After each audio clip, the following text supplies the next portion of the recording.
first looks at Harris Speedway in Rutherfordton, North Carolina. They actually did a pretty good job getting the track dried out and flipped around with all the rain. So we'll see what it's got for us.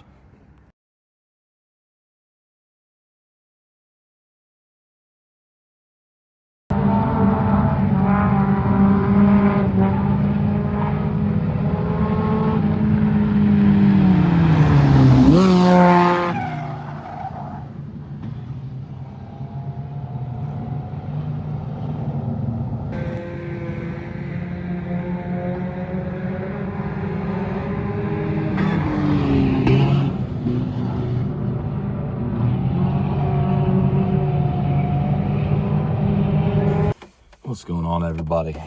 All right, so it is Saturday morning. It is a rainy, cold, just bad day, which I guess makes sense why the practice got moved up to last night. So a lot was kind of happening and not a lot was video worthy as far as last night. I did have my rented crew chief with me for the night that I hope to have with me, throughout the season at various times.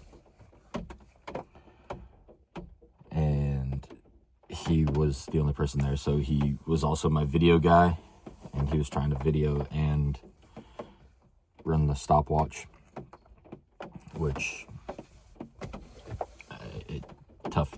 it's tough to do that accurately and also kind of stably. And he'd never really recorded before, so we didn't get a ton of on-track footage, but we did get some pretty decent clips. Honestly, I'm happy that we got any clips. Grateful that he came with us. He was a big help. So thank you to him for all of that, but we'll kind of recap the night here, in lieu of the lower amount of on-track action than the last time that we were out. So we went out and ran 7-8 laps, I think, of practice. And the track we were the first car to make like test laps on the track. It was us and one other car.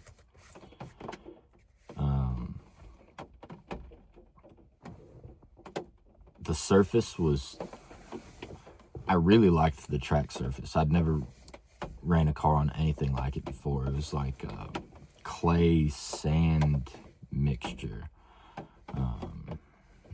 Probably in the next video when I'm cleaning the car up, I'll kind of pull some off and show you guys what I mean. But the best way that I could describe it to my crew chief was, it was like when you go to the ocean and you walk down by the water where the sand is like getting washed over by the waves, and it's like that hard, darker sand, but when you step on it, it still like disperses around your foot. That's what the track felt like under the car. It was very, very odd, very unique. And so I didn't really know how that was going to, because it looked wet, but it was dry. So I don't know. Like I said, I've never raced on a track surface like that. So that was just off the bat a learning curve right there. And then getting the car out there and kind of feeling, once the weight transfers over, what's that dirt going to do? Is it going to move? Am I going to, sink into it? And honestly, it was probably one of the best surfaces that I've been on. Especially for it being a green track after 3 days of rain. I mean, it was fast immediately. And then the way that it kind of built the cushion over the night, the track surface looked awesome. So our laps, we'll kind of get back to that. Our laps, we went out there. I let the other car get way out in front of me after the green lights came on. So I could make the mistakes that I was bound to make and find where my points are and find where the car is comfortable. I just needed some room to kind of, at least for a couple laps, do my own thing, overcorrect the car, understeer the car. Whatever I was going to go out there and do, I didn't want another car around me for it, which is why going out to the practice day was so important. So the first couple laps, just really shaking the car, making sure everything felt good and tight, and finding out how much, first we found out what gear we needed to be in, put it in second gear, and was going around. And I mean, we were at the limiter going into, coming down the back stretch, going into turn 3 on the limiter, let out, and then get back in it, and the thing goes pow, pow, pow, pow, pow, pow, pow, pow, just backfiring. Sound like I'm letting off shots. And so I go, okay, let's try third gear. So on the front stretch, shift up into third, and much better.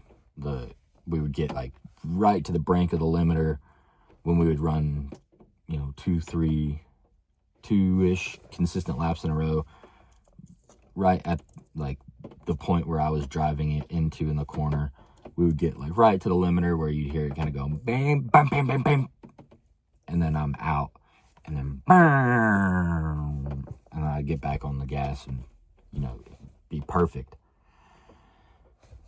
So the car felt a little tight on corner entry, and then we were perfect through the center. I felt like the car was directly under me. I could get back to the throttle and just give it everything, just mat it, maybe feather it, bounce it a little bit, and mat it. We were really, really loose corner exit of turn 2. The back end really wanted to step out, and I had to kind of really correct the car back to the right. But then it was once it would get to a certain point, it'd catch, and now I'm having to rush to get the wheel back because I'm going straight at the backstretch wall. So there was a couple things that I tried to do behind the steering wheel to kind of fix that or make it feel a little bit different. Try getting into the gas at different times. I tried moving up on the racetrack, really opening my entry, but going up on the racetrack, there was no cushion built yet, obviously, because we were the first cars out there. And that was I still felt tight in, but then instead of feeling really good through the center, the corner, it was tight, really trying to get some wheel into it to get it to turn. And then once we were up there, it was we're stepping out. The car gets way loose, and I'm trying to really fight it back there. And but our exit was better. But middle, we were now fighting the wheel loose. And so I couldn't really drive good off the corner because I'm still getting a little crossed up trying to, chase the wheel. So I came in wanting to make some adjustments. I was going to try some different tire pressures. And it turns out that the tire pressures that I had set weren't the ones that we went out with because the car sat in the cold, so the tire pressures were a little off. And the right side was probably 8 pounds lower than I wanted it to be, which doesn't sound like much, but it makes a significant difference. But other than that, I mean, everything felt good. The car I felt more comfortable yesterday than I did the entire weekend we spent at Ultimate. I think the track fit the car better. I think the track fits my driving style better. Once I got out of the car and was kind of watching other cars in my class go, I realized that I was probably over driving the corners. I was just driving in them too deep, where they were backing the corners up and kind of letting it float in, and then they would get on it in the middle. So instead of trying to drive it through the entrance, get out of it, let it set in the middle, and then drive it off, I think I just had too much accelerator into it. I think I was taking too much momentum, so I was blowing my entrance, making it feel tight. And then once the momentum kind of slowed down of me going through the corner, the middle felt good, and then I just counteracted everything by getting back in the throttle probably too early. And that's what caused me to be loose off. So I think if I fix the air pressures and I fix the way that I approach the racetrack, I think that we're going to get around that place a lot better. But I still think we got around it pretty good the way that we were going. It's just not sustainable, and it's certainly not good to be chasing the race car from the bottom of the corner all the way up to the wall. If there's other cars racing around us, that's kind of bad etiquette. That's how you car high somebody into the fence and get a helmet thrown at you, or a steering wheel, or get your trailer's tires sliced or something. So we've got to fix at least that part of having to chase the car off exit. But other than that, it was a really good time. I'm glad that we went out there and did it. Right when I got the suit back on and something floating down there. Right when I got the suit back on and was getting in the car, or getting ready to get in the car, we found an oil leak, and it's coming from above the oil filter, I believe. And there's like an oil pressure sending unit right up there.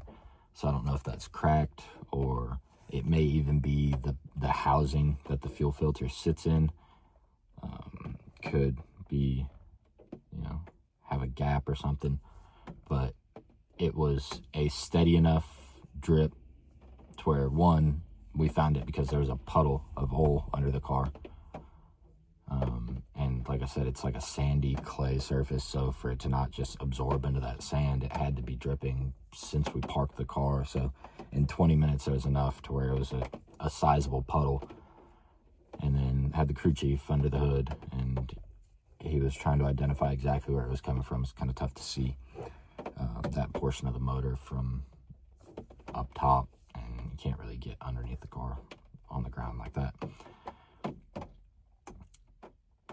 But it was just a constant drip, drip, drip, drip, drip, drip. Do I think we would have been, and it was all over like the axle and the control arm. So do I think that it would have been okay for us to go out and make, 8 more laps? Maybe. I don't know how much faster or how much more is coming out under power, or when the oil pressure is really being built up from it being run. So maybe we could have ran 30 more laps and been completely fine. But maybe we go out there and run 3 laps, and those were the 3 laps that it needed for whatever is causing the little drip to cause a full leak. And I don't have an oil pressure gauge, so I wouldn't be able to see the pressure drop, and I would just hear the motor hand grenade and then white smoke in my face. And that would be the end of our race season, to be honest, because I don't have $700-800 to go get a junkyard motor and put it in and hope that it actually runs. So I erred on the side of caution, which I think is kind of the MO of me as a race car driver in general.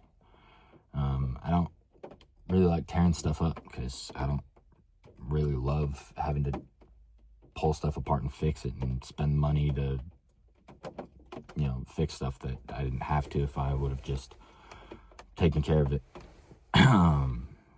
So I try not to put myself in position to tear stuff up. Now, obviously, being a race car driver, there's going to be the intangible stuff where sometimes you just get tore up that night, or sometimes something happens and you end up in the fence, or, you know, you get a little help spinning around, somebody parks it in your nose. That there's 101 ways that you can wreck a race car, and, you know, not all of them are going to be your fault. But I can control whether or not we hand grenade a motor on a practice night. We saw somebody in a Thunder Bomber or a Mustang mini stock. I don't know what kind of car it was. But they went out there and white smoke down the front stretch through turn 1, parked him in the infield, had to have a gator push him back. And I was pretty dead set on that not being us. So, with that being said, I'm going to get this video edited today. Hopefully get it out, and then tomorrow, because today is my makeup Valentine's Day for going and practicing on Friday. Tomorrow we'll be in the shop. I'll get the car jacked up, probably get a tire off, and see if I can't identify where that leak is a little bit better. So, until then, we'll see you next time.